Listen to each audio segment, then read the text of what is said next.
Buenas tardes. Lo que yo voy a presentar es un trabajo en desarrollo que estamos realizando con colegas de México, Corea, Francia y Ucrania, o lo que quedó de Ucrania, desparramados por el mundo, que empezó cuando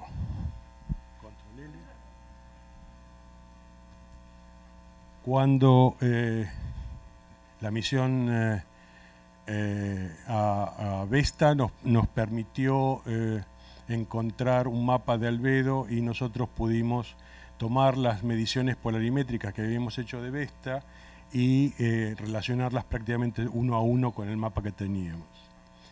Pero el tema es, bueno, Vesta era un objeto particular y lo que nosotros queríamos saber era si podíamos aplicarlo a cualquier objeto, y para eso necesitábamos observaciones. ¿Por qué? Bueno, porque polarimétricamente hablando yo puedo distinguir muchas características de los asteroides. Particularmente puedo distinguir taxonomía, donde acá ustedes tienen 20 de los 24 tipos que definió DeMeo y compañía en el 2009, donde ustedes pueden ver que las curvas de fase polarización son todas diferentes. Particularmente, bueno, ese es de Vesta, del grupo de los vestoides, y este es de Magnía. O sea, prácticamente son grupos separados taxonómicamente hablando desde el punto de vista polarimétrico. Pero hay otras cuestiones más allá de determinar el tipo taxonómico que podría asumirse como un cambio por la composición, y es que si nosotros tenemos una curva de polarización de un objeto cualquiera, en este caso es Ceres, definimos la polarización relativa respecto de la diferencia entre las componentes en los planos perpendiculares o paralelos al plano de dispersión, que en el caso del sistema solar no es indistinto, sino que está bien definido. Y entonces nosotros tenemos este tipo de curva de polarización, donde bueno, estos cuadraditos son las observaciones, y la línea que se ajusta es la curva de polarización. Ahora bien, ¿esto qué información nos da? Bueno, nos da 4 parámetros polarimétricos, que es bueno, el ángulo donde se produce el mínimo, el valor del mínimo, el ángulo de inversión y la pendiente de la curva de polarización en el punto alfa 0. Pero hay relaciones que nos permiten cambiar esos 4 parámetros a propiedades superficiales, como la porosidad de la superficie, el albedo geométrico del objeto, su rugosidad, la parte real del índice de refracción del material que está reflejando y en parte la composición. Entonces, si yo voy a las observaciones de Vesta, lo que voy a encontrar es que en algún punto de la curva voy a tener una dispersión de valores, porque el albedo, por ejemplo, de la superficie me va cambiando, y lo que me va a indicar que la pendiente de esta curva de polarización va a cambiar, y por lo tanto me va a modificar la curva de polarización. Entonces, a algún punto de esto lo que va a suceder es va a subir y va a bajar. Ahora bien, para detectar eso tengo que tener una buena cantidad de observaciones polarimétricas en un mismo ángulo de fase. Esto es lo que yo tengo acá abajo, es fase como la visual, el ángulo que forma desde el objeto la visual a la Tierra y al Sol. Entonces el problema es que, ¿qué pasa si el objeto está rotando y las propiedades polarimétricas del objeto van cambiando a medida que rota? Lo que yo voy a tener es una variación. ¿Es posible detectar esa variación? Bueno, por suerte, a partir de que se nos ocurrió generar un catálogo de curvas de polarización de objetos en el año 2016, que se presentó por primera vez en el ACM hecho acá en Montevideo, en el Uruguay, la cantidad de datos ha ido cambiando y actualmente tenemos más de 6.000 datos y más de casi 300 curvas de polarización de buena calidad y observaciones polarimétricas para casi 800 objetos. Eso es a febrero del año pasado. Ahora cuando yo vuelva a San Juan hay que actualizarlo y prácticamente, bueno, todos estos números van a crecer. Entonces es una cantidad de datos importante que hay que revisarlos y ver si nosotros podemos ya detectar en algunos objetos esas variaciones, porque eso van a indicar que el objeto en su rotación va cambiando sus propiedades de polarización. O también pueden indicar que algún observador cometió un error. Entonces lo que hay que hacer es observar dato por dato a ver cómo se obtuvo y en qué condiciones. Ese es un ejemplo típico, donde claramente no solamente esta dispersión es importante, sino que ahí también hay, en esa región, también hay dispersión de valores que es bastante significativa. ¿Está? Muchos, creo que, si mal no recuerdo, estas mediciones, esas 3 mediciones fueron hechas en el mismo turno de observación. ¿Está? Y el objeto está variando, es claro que está variando. Pero bueno, ese no es el único. También está el tradicional psique, que varía significativamente. ¿Está? O también está este otro, donde claramente aquí abajo se ve que bueno, hay un montón de puntos que es imposible que ajusten a la curva de polarización calculada, y hay siempre una dispersión, siempre hay 2 puntos uno al lado del otro, que están indicando que el objeto está variando sus propiedades polarimétricas, y la única forma de que esto suceda es que al rotar cambie. Obviamente no va a cambiar tal vez la composición del objeto, pero sí va a cambiar sus propiedades de rugosidad, porosidad de la superficie. Puede haber variación polarimétrica por sombras también, pero bueno, hay variaciones que pueden ser significativas. Y creo que hay otro más. A ver, está este, que es bien violento, y este otro que es una locura. Eso prácticamente, la gran cantidad de esos datos han sido comprobados, son relativamente nuevos, no son datos viejos, porque ese es el otro problema. Si uno está analizando datos viejos, a veces están hechos en bandas fotométricas no muy estándar para lo que se acostumbra hoy, pero no, la mayoría son datos nuevos y claramente el objeto está variando. No hay mucha más posibilidad. Está variando simplemente porque las propiedades tienen que cambiar. Ahora bien, en el año 2019, nosotros, como apoyo a la misión Psique, con Joel Castro, del observatorio de San Pedro Mártir, en Ensenada, decidimos observar Psique para ver si efectivamente nosotros obteníamos una variación de su curva de polarización a medida que estaba rotando.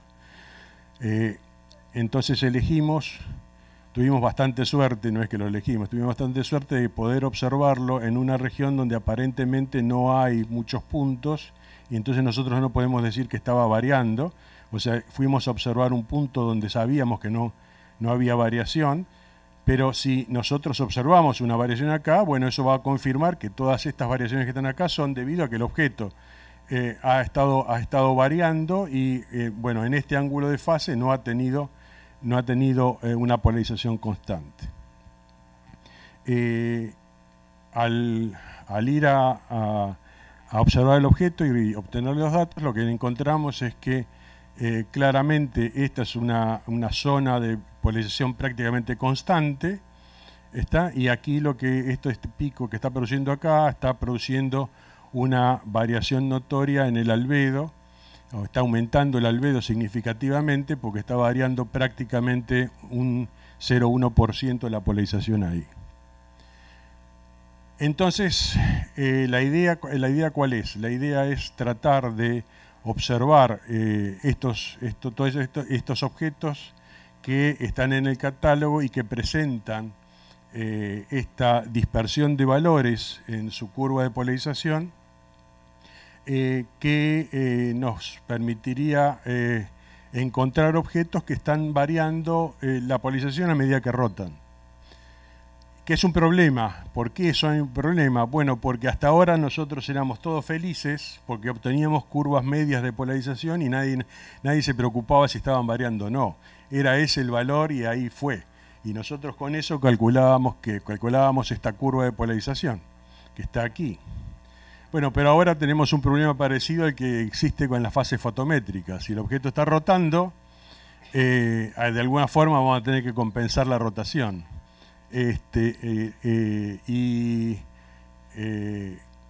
O obtener curvas medias como esta, pero registrando de que tenemos una variación notoria. ¿Está? Entonces, si uno va al catálogo, en el catálogo están seleccionados los objetos en diferentes grupos. Los 3 grupos más importantes son el A, B y C, en orden de precisión en su curva de polarización. Y todos esos objetos que están ahí aparentemente están presentando variaciones significativas. Nosotros ya observamos el año pasado esos 2. Particularmente nos interesaba observar 87 Silvia porque tiene satélites. Entonces queríamos ver si la presencia de los satélites generaba algún tipo de variación. No sé si será, no sabemos todavía si es el satélite o no, pero la rotación del objeto sí presenta una variación. En el otro caso, Hesperia es más difícil. Yo estoy más en duda. La gente de México dice que no, que sí, que está variando, pero yo no estoy tan convencido. Claramente, los más importantes, los que a nosotros nos estaría interesando observar, es todo ese grupo que está ahí, debido, como dije recién, a que todas sus curvas de polarización son de muy buena precisión y nos permite trabajar, o sea, la cantidad de datos y de información es más alta y nos permite trabajar con mayor confianza. Entonces, para terminar, lo que yo quería decir es que, bueno, las curvas de polarización individuales permiten determinar parámetros polarimétricos medios de la superficie. Claramente no son más que parámetros medios y en ciertas condiciones, como estamos viendo. Muchas de esas curvas permiten detectar variaciones en las propiedades de las superficies, muy posiblemente todo lo que tenga que ver con la porosidad del regolito y la rugosidad del objeto en su superficie. Y es importante comenzar a estudiar las variaciones de la polarización en función de la fase rotacional, porque eso o nos está engañando en cuanto a los datos que estamos obteniendo de la curva de polarización, o por otro lado nos puede dar información útil sobre las condiciones físicas del objeto. Y lo importante es que gracias a la cantidad de datos que hay en el catálogo de curvas de polarización, hay muchos candidatos accesibles para observar y al alcance de todo tipo de instrumentos. O sea que no es necesario un telescopio de 4 metros para hacer este trabajo, porque los objetos son significativamente brillantes. Por más que, bueno, si ustedes se fijan, estamos hablando de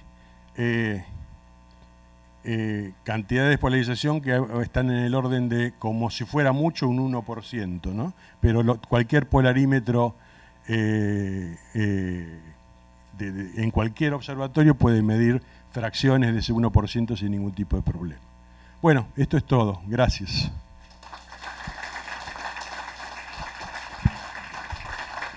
Muchas gracias, Ricardo. ¿Preguntas? Bien, felicitaciones primero por la presentación.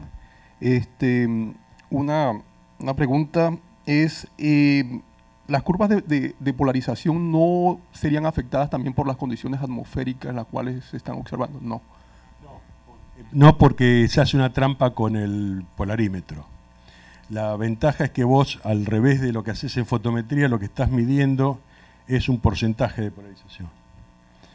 Entonces, cualquier polarímetro lo que observa es simultáneamente 2 planos ortogonales de polarización y los compensa mutuamente. Entonces, cualquier variación en el cielo, a menos que se cubra, ¿cierto? Está automáticamente afectando ambos canales, y al medir porcentaje de polarización evitas todo tipo de problemas. una última cosa. Perdón, el único problema que pueda haber es que tengas cristales de hielo en alguna nube. Si tenés cristales de hielo en una nube, el cielo te está polarizando y la señal te puede dar cualquier cosa. Pero te vas a dar cuenta porque se te va a ir a 5, el 5% de la variación. Ajá, existen curvas de rotación con polarización. Esta. Y otra del año 70. Colócala ahí que se pasó.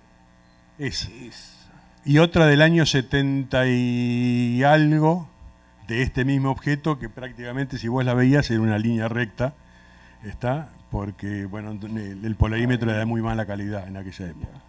Y esa curva bate con la de la rotación. Claro, eso no lo dije, es una buena pregunta. Lo que está acá abajo es fase rotacional. ¿Está? Que ese es el otro chiste. Este es lindo porque tiene 4 horas y moneditas de periodo. Claro. Claro, exacto. Esa es la ventaja. Y aparte estás viendo que hay propiedades de la superficie que están variando. Silvia tiene 5 horas y monedas, Hesperia tiene 5 horas y monedas. Hasta ahí vamos bien, vamos más o menos bien. El problema es cuando se empieza a aumentar el periodo de rotación y hay que observarlo. Es el mismo problema de las curvas de fotométricas. Yo, Ricardo, no, era justamente sobre el periodo, digamos, cómo te afecta el periodo de rotación de los asteroides, en cuánto demorás vos en sacar el dato, digamos, y si de alguna manera el periodo no te está también promediando un poco la señal del... No, el periodo lo que te va a afectar es a que tener el turno de los días que necesitas para observar, nada más. Eso es lo que te va a observar. ¿Qué? La amplitud de la rotación no va. ¿La amplitud de qué? ¿De la amplitud fotométrica? ¿Fotométrica o polarimétrica? Fotométrica, lo que está indicando la amplitud fotométrica, la variación es que me está cambiando el eje de rotación, o sea, el aspecto del objeto. Eso sí me va a afectar porque formalmente me está mostrando un área de la superficie diferente, pero va a afectar bastante menos, porque tendría que cambiar muy abruptamente las propiedades de la superficie como va a afectar, pero va a afectar indudablemente. Es el mismo problema, los mismos problemas que tienen las curvas de fotométrica. Lo que pasa es que hasta ahora no los veíamos simplemente porque no teníamos la información. Ricardo, gracias por la presentación. Me preguntaba, bueno, de un tiempo a esta parte, de unos pocos años hasta ahora, tenemos como imágenes de asteroides que han sido visitados por diferentes misiones espaciales. Me preguntaba si han logrado contrastar lo que ustedes encuentran de, por ejemplo, los parámetros de rugosidad y de porosidad con la información que se tiene más in situ de estos asteroides. En muchos casos sí, en muchos casos sí, pero habría que estudiarlo más detenidamente, porque el tema es que en general no tenemos muchas curvas de polarización de objetos pequeños. Por una cuestión técnica, ¿no es cierto? Son difíciles de observar. Y aparte hay que observarlos bastante, porque vos los tenés que observar, para obtener una curva de polarización los tenés que observar por lo menos 5 ángulos de fase diferentes. Entonces esos son 5 posiciones diferentes.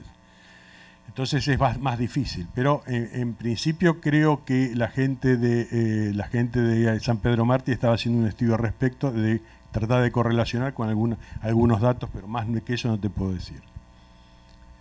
Gracias. Me preguntaba si la dispersión en los datos de polarización observada podría de pronto servir para descubrir satélites de asteroides o anillos alrededor de asteroides.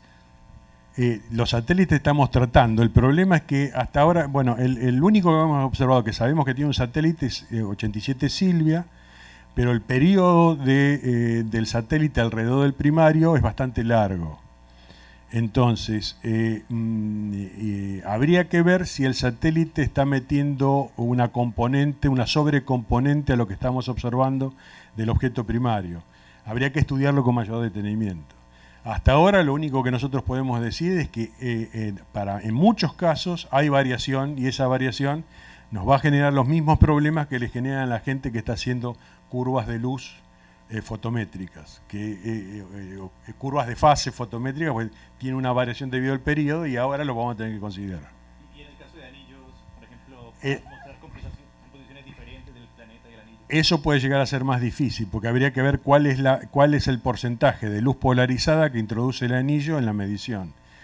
Yo apostaría que no es tanto. En cambio, un satélite que está pasando por delante del primario te va a introducir primero una componente propia y segundo sombras, y eso sí te va a polarizar. Bueno, muchas gracias Ricardo, nuevamente.